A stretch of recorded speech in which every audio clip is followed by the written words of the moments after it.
Hey everyone, Mark and Joey here on a Friday afternoon in Ontario, Canada, and it is hot, man. It's crazy here. And it was in Wimbledon, too. I watched in Wimbledon all day. Man. You were out playing some golf today, getting ready for a tournament. And but I've been watching, and it's hot there, too. And that's, comes and goes in Britain as to whether you're going to get hot or cold weather. But it's been hot there for sure. Some great tennis today. Some interesting characters, as there is in every sport. But of course, there's the one most interesting character at at Wimbledon. So, but first of all, we want to talk about the fact that we're now moving on to an audio podcast as well as our video podcast, and we're going to be out on new stations now, Joe. Starting right now, we just loaded our first ones up, and as well as you see in the start of all our video ones where we are. But we should mention it because in the audio we can't show our trailer. Where we are with our video is Roku TV. We're also with Vimeo.com. We're also with NGSCsports.com. And we're on YouTube and LinkedIn and all those kinds of places. So we're certainly getting around 10,000 views a day we've hit now. And we're really appreciative of everybody who's watching the show and now will be listening. So the value here is you can download our audio site, listen to it in the car, wherever you want. It's the same show, but it doesn't have the video you got to watch. So allows you to listen to it at different times, and you might have been able to do the video. And where are we going on our podcast? Yeah, so we're on Apple Podcasts. We're on Spotify, Acast, TuneIn, Pocket Cast, and Google Cast. Sorry, that's a lot. But yeah, so 4 or 5 very good podcast places you guys can pick up our version of just the audio. And like you said, listen in the car, maybe you're driving to work or whatever it may be. And yeah, we're real excited to bring that to you because obviously video is not for everybody. Maybe, you listen to music, you don't have video, and you can do that at work sometimes. Well, maybe it's listening to sports talk while you're doing your work, and you don't want to have to watch it to really get the vibe of it. Hopefully our voices resonate enough and we get our points across on what we're talking about as far as sports goes. So yeah, hopefully you enjoy it and check out those sites. And for those of you who are listening audio, we can't put in our logo or anything like that either. So it's Ultimate Sports Channel. And we also have our website. That's another thing I meant to mention too. We now have the ultimatesportschannel.com website. And what we've done now is we've tied into sports news that's happening every day. So we have updates from all the sports on that channel. So and we're going to be uploading all of our videos as well on our channel. And you can go there, see the sports news of the day, listen to our thoughts on it. And yeah, we're getting busy, man. So today we're going to get back to Wimbledon. We don't watch a ton of tennis. We're kind of a majors watcher of tennis, although we play tennis every day. We love the game. We do. But honestly, it's like a lot of sports. It really comes down to the big events to see all the big players at one time, and that kind of attracts us. And so today, no surprises. Seeds have been winning, but there was some great games today. And so Djokovic was in there. The cool thing is he wins the first set, loses the second set, then wipes the guy out in third and fourth. So I sometimes think good on some of these top seed guys. I almost see them, they're letting the younger guys get a set, it seems to me, when I'm watching it. And nothing wrong with that either. Get some of the young guys some confidence in doing that. And then they wrap it up and get it over with. But I'd say, first of all, it does help when these major tennis tournaments come on. They take up all our sports channels. So you're kind of not left with much else. So we do get into it. Yeah. And it is partly, too, because we play, like you said. But speaking of that, it's a couple weeks long. Yeah, so but there's something every day. Of allowing them to win, I don't think they allow them to win. I think it's just mentality. We play tennis and not even close to the level they do, but we find whoever wins the first always seems to lose the second because you get that lead, you kind of get comfortable, like, okay, I got the first one, now I'm good. And then they do the same thing, probably the other kid can get it, and then they go on and win the last two because they now refocus and go, okay, now let's close this out, right? So I don't think it's about letting, I think it's about everybody who plays tennis at that level is very, very talented. And when you win the first set, whether you're the best player or the worst player, the odds are you're going to lose the next one simply from the fact that you've kind of relieved yourself of winning that first set, but then you always seem to come back and win the next two. It's like in sports when you have a big lead, team all of a sudden gets within 1 or 2 goals, then you break out and score more goals or more points. In football or golf, you get more stroke lead. It just always seems to go that way because you kind of probably relax, lose focus, you allow that guy back in. Once you realize, okay, he's there, then you take back off. So, good to see. And the other thing is it's always good for young players to get this experience. And the other good thing to see in the early stages, which you see in the majors more, the tennis is fantastic. Like we saw 42nd versus 43rd or something yesterday, whatever it was. 2 players. I'll tell you what. I mean, I know that people watch tennis all the time knew that wasn't a top line set of players playing that game. But I'll tell you, it was entertaining. It was close. They make amazing shots. It doesn't matter whether they're number 1 in the world or number 45th. These guys, it's unbelievable the shots that they can make. So I actually enjoyed that match as much as I would anything else. This morning, Ronich didn't enjoy that at all. 2 big servers. Like, oh my God, walk away. They never, I think he eventually wore the other guy down, but the first set was just serve after serve after serve. The one guy had like 37 aces or something. That's not fun to watch. But a lot of these other matches that were more evenly set and the guys weren't these tremendous servers were unbelievable matches. But the real match you're going to talk about, because I'm the color guy, you're the guy who knows all the facts, is the Nadal match, which was insane to watch. One thing is how great Nadal is. That's insane to watch by itself. But who he was playing was hilarious. So this was not a couple days, but like, wasn't today, it was yesterday. So yesterday, Nadal played Nick Kyrgios. Yeah. The young kid, 24-year-old from Australia. If you follow tennis, you kind of know who he is. Even if you don't follow tennis, you might only know him as the guy who creates a bunch of sound bites on TSN there, or ESPN the next day on SportsCenter. Yeah. But actually, tremendous young tennis player, the skill is, he even cared. Yeah, the skill is through the roof. But he's one of those guys that doesn't care. He doesn't believe he has to be great. Yeah. And he makes a lot of money. He has 5 wins already. Made $8 million. He's one of those guys that's enough for him. It's not a passion, I don't think tennis is for him. It's more of, I'm so good. Well, he's even said that. Yeah, and he's even said this. He goes, guys, like, I was pushed in tennis when I was young. I was pushed to be this great, but now I'm this great. I can just do what I want to do, make enough to be happy. And he's okay with that. He admits he's not ready to win Grand Slams. He doesn't really care about winning Grand Slams. He doesn't put in the work to do Grand Slams. So don't get upset with him when, he loses he's the 43 seed, has to play Nadal, and goes out in the second round. Yeah. That's what he expects. That's what he doesn't really care. That's all he wants. So, he has enough talent in regular weeks to probably get farther than the second round. Obviously, the quarterfinal stuff, he made $8 million and have 5 wins. So, yeah. But he's so talented. He's so talented, but he is something else as far as personality. I love it personally. I think every sport needs a guy like this because he just creates so much fun and controversy. The good thing is, it's awesome. The good thing is, I don't know whether tennis wants a guy like this, but I'll tell you one thing: he's honest. Always. And whenever he does something stupid, he'll admit it was stupid, but he doesn't care. Yeah. That's his answer to everything. I just don't care, right? Yeah. And so it was really kind of funny. Every time he talked to a reporter, it was so funny. One guy says, do you think you would have played better if you weren't at the bar last night? He said, no. That was it. And the guy tried to go second question. He said, you already asked one. You have to wait your turn. Yeah. And then he turned to a female reporter. She starts asking questions. He says, oh, you were at the bar last night. Then he starts the whole conversation with her. So, there's and if people don't like it, here's the point he made, which I agree with 100%. If people don't like it, don't interview him after matches. Don't give him a chance to be what he is. But I can tell you that it brings tennis out. Bad boys have always, and bad girls, even on the women's side, the troublemakers are what really makes the even sports Serena happen, Williams right? in theory is a bad girl. Like when she does interviews, she's very honest, and true. Now she's had titles to back it up, but she's very much what you talk about. Always kind of the rebel. The rebel. I don't like bad girls, bad boys. I like to use the word rebel instead. The rebel of every sport gets in there because the media is what creates sports now these days. It's what gets you in the news. It's what gets you on TSN, ESPN in the States. It gets you on SportsCenter with these sound bites and all this stuff. And, so the rebel, whether you're also great or not also great, you're going to get in the news simply by being the rebel, by talking your mind, by speaking. But he's also very funny.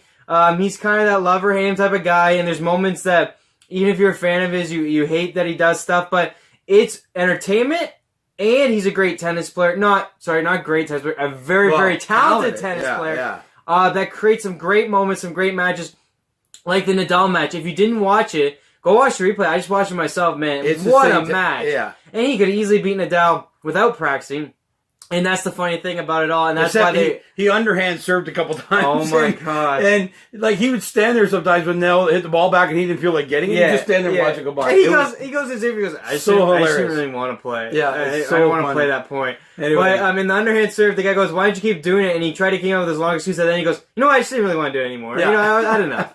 And he's just very honest. But I always respect people who don't back down from who they are, and if that's who you are, congratulations. What I actually hate more is people who start that way, then back down from their points. Yeah, because the press is on their case. He sticks to it. He's honest. He's not delusional either. I think that's the key thing is sometimes you hear people go, I should be winning, I don't know why I'm not winning, and then you could hear a top guy come out and expose you and by saying you don't really work. Well, he doesn't even, he actually goes, no, I don't work. And I don't really want to. I know. And I don't work as hard as Nadal or Federer or Djokovic. And I'm simply okay. So, man, true to you, whether you like him or hate him, you got to respect someone who's willing to be himself.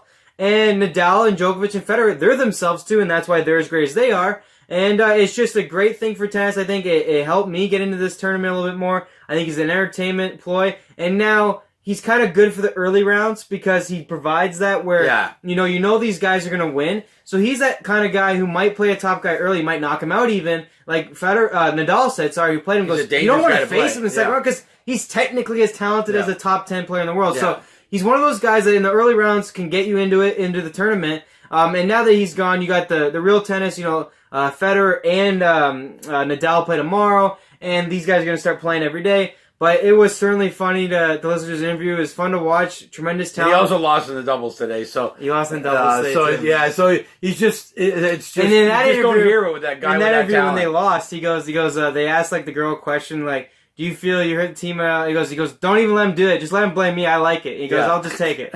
So, hey, it is what it is. But let's move on to guys who won and played great tennis. Who are really out there trying to win. Yeah. On the Canadian side, right. We're going to talk about our Canadian because it's just, he's been injured a lot, but he's playing great tennis right now. He's into the next round. We've only got one left, unfortunately. Our 18-year-old lost today. Yeah. So and quickly, actually just didn't really put up a great fight today, unfortunately. And that's going to happen at 18. You're going to have up and down days. But first, let's talk about Raonic. He did move on, and he is finally playing. Actually, this is his first time winning a match in 2019 because he's been injured so much. Another guy that sadly has been riddled with injuries, probably a top 10 in the world type of talent because that serve he's got. So good for him now that he's healthy this week. Hopefully he can continue to make a run and stay healthy. He has a definitely good chance to get to the semifinals type of situation because no one's going to be able to handle that serve until he plays a Nadal, Federer, or Djokovic who can handle the serve and then in rallies beat him. But congratulations to Milos, our top Canadian right now. He's moving on. As long as he stays away from the injury, and you can see today he looks pretty healthy. Yeah. The serve was insane. I mean, insane the way he can serve a tennis ball. But he's got to stay that. He's got to be able. And he was exposed a little bit by this guy early on. His strokes are not perfect either. And I don't know if that's a little bit of a worry about injury. You could just see something that he should have been better at. Right. But he won. He's got the serve on his side. That's the big thing for him. But that's the one thing he's got to worry about is when these good guys come to his attention, they can get him in rallies. Can he his serve get better? And that's where or can he hold up in these rallies going forward? But anyways, congratulations to him. But quickly, let's talk about our young Canadian, the 18-year-old Felix. You actually said, which was interesting, was right before the match, some expert said, to seed him at 19 is ridiculous. To think he's a top 5 player in his tournament. 15 seed. To think he's a top 5 player in his tournament is absolutely nuts, simply from age. And of course, to back that up, the kid went out and did exactly what the expert said, which was he played like an 18-year-old. It's too bad to see on. Well, he got a 4-1 lead in the second set after giving up the first set, and then let that go away in the second set. And you could just see the whole ability. Like, I've seen 3 matches. I think it's 3 matches where the guys have come from 2 sets down to win the match. That's what age and experience does for you. And dedication to the game. It was clear he gave up after the second set loss. Really too bad. But he's 18 years old, and he's right there at the top of the sport. There isn't a person not talking about him being a major winner. The skill set he has, everything that he played today. Even the guy he played against, a 21-year-old that they call, one of those guys is the next generation of sport, and he's 18. So we know he's going to be there. Unfortunate, we would have liked to see him move forward in Wimbledon, but good for him. 15 seed at a major at 18 years old is insane, even if you lose. It's truly crazy. He's had a great start to his career, and we know he's going to continue. But speaking of young kids, let's go to the women's side now. Yeah. Coco Gauff, the 15-year-old, just what a crazy tournament she's had so far. And only 3 rounds through right now. But in round 1, she beat Venus Williams. I want to make sure for the viewers at home, you keep calling her Serena Williams. Saying it to me. I thought it was a bigger deal. She said, no, it's the wrong one. I mean, it's still a big deal, but yes, it's Venus, not Serena. Venus is obviously now 40 years old, around that age. So it's not like being Serena, but Venus Williams obviously was the first Williams out there. Has many majors, and obviously still a great tennis player, and at 15 years old to beat her in the first round is tremendous. But even more impressive was what she did yesterday, which was actually down a set, then down 5-2 in the second set, comes back to win that, wins the third set. So in my mind, people want to talk about the Venus thing. That's the real deal, is the way she came back, and they only played 3 sets, by the way. on the women's side, in case you're wondering. So that was very impressive by her. We hope she continues the tournament and continues to win. I think it would be a great story if she can get to like a quarterfinal stage. I think that'd be just insane and great for her, and obviously great for the sport of tennis and the women's side of it. Serena Williams has done what typically happens, is she's created a young generation of great tennis players, and she got beat at the U.S. Open by a young tennis player last year, and this one's on the rise, and you just see it everywhere now. So once you're the great, at some point, what you've done, people are going to start doing because they believe in it now. And maybe we'll get a Serena facing her at some point down the road. She went out and won her game yesterday too. Serena did, yeah. And they were talking about, which is phenomenal in my mind, because we've had 4 kids, and they're talking about there's 4 mothers I think that are playing in the event this week or something like that, and they were talking about that. I'm going, oh my God, like how do you put the dedication? I mean, it's just so unbelievable you put that kind of dedication in, because I know. Whenever we were young parents with young kids, you're just exhausted all the time. And we wouldn't even try to work out. Never mind be one of the best tennis players in the world. I don't know how they do it. I really don't know how you put that much dedication in and work that hard. It's amazing. Obviously, give them credit, all of them. But Serena is insane what she puts into the game, and that she can still play with all the young players and be right there every week, semifinal or final, or win, is amazing. And you got to give tremendous credit to all of them for the work they put in when doing that. Because, like I say, I was a parent of 4, and I couldn't. But getting up every morning was tough. And absolutely, they should give themselves a huge pat on the back, and I'm sure they do. But also, what you hear in every interview, and obviously this is important in sports, is the family and the team you put around yourself. Yeah. I know Serena's husband, Alexis, is at every match just screaming his lungs out, but I'm sure he's also a big help at home. So shout out to all the families out there, even on the men's side, the wives that take care of the children. Roger Federer has 2 sets of twins. Yeah. So, oh my God. So shout out to all the teams that they put around themselves. Teams, and when I mean by teams, I mean family members, coaches, ages, all that stuff. But it's a good thing you say that, because it's a very individual sport, right? Yeah. So it's tough to have teams. It's tough to have people who stay with you and are dedicated to you. And obviously family's a big part of that, but they do need teams around. There's people that work with them on getting their family to certain places and dealing with that, and education and teachers. And it's a big deal for them, because we do this in golf. That's why we know this part of it very well. That, you're out there every week, you're traveling, every week you're playing. Someone needs to help you with all that. So it is a team effort, right from family right down to coaches that make all of this work for the top players. But anyway, I was just amazed when they were talking about it yesterday. A mom and then playing professional tennis at a extremely high level. Yeah, not just getting out there having some fun, but playing at those levels. Serena won. Incredible. As soon as she came back and when she was pregnant. Oh my God. Well, and then she's sitting there yesterday when they're talking about her and Andy Murray playing. Right. And she says, yeah, well, if you guys want it, I'll go play. And I'm like, you'll go play. Don't you want to rest? You still got the singles going, but there she is, just ready to go. She says, well, come out there and I'll play with them. We'll have some fun and do that. The greats love their sport as much as they, it's truly, there's not one great person who, kind of like the kid, Nick, who says it's more for a job. Yeah. People at the top of their sports, just love the game, and it's just something that comes so naturally to them. So I'm sure they get the call in, and good for Andy Murray for coming out, playing the doubles, and I'm sure that's part of it too. I bet if it wasn't Andy Murray, it'd be a lot tougher. But good for Serena, good for all the women out there, and it's great tennis. And I'm not gonna lie, I hope she's in the finals, because she's my favorite one to watch. Because obviously we love to watch greats win. You see it in football with Tom Brady, Federer on the men's side in the tennis realm, but every great, Kobe, you just want the greats to continue to win and breaking records, and she's continuing to do that. It's unbelievable, and I love watching women's tennis because they have long rallies in most cases. True. Unlike the men's, they actually break serve, murder serves. Yeah, and there's breaks throughout the game. You never know when the game's going to be over, because I think yesterday there was 14 breaks during the match or whatever. Right. However, I must say I do have to watch it on mute. I just wish people would stop grunting in this game. It's one of those things that stops me actually from watching a lot of cases. And the men are no better. I mean, Nadal, a little bit. But there's some guy like Nadal just drives me crazy. But Federer and Djokovic, the old school guys, they play pretty But you actually don't need to be listening to it if you don't want to. I must say this morning was funny as hell, or yesterday, because John McEnroe was calling the game with Nick in there. And because John McEnroe was as bad as you could be at yelling at umpires and being mad he couldn't even comment on the fact he was yelling at the referee or the umpire. Sorry, and I'm sitting there just killing myself laughing because McEnroe was so bad when he played, and I know the guy beside him was saying, "I don't know if this is good for sports," and blah blah blah. And McEnroe just cannot say a thing. Well, it's his brother. He was just like that. Him and his brother called games together. That wasn't his brother at that time. His brother's on another channel. Because his brother does call a lot of games with him. So that'd hilarious be funny, because the guy who was with him is talking about, I don't think this is good for tennis.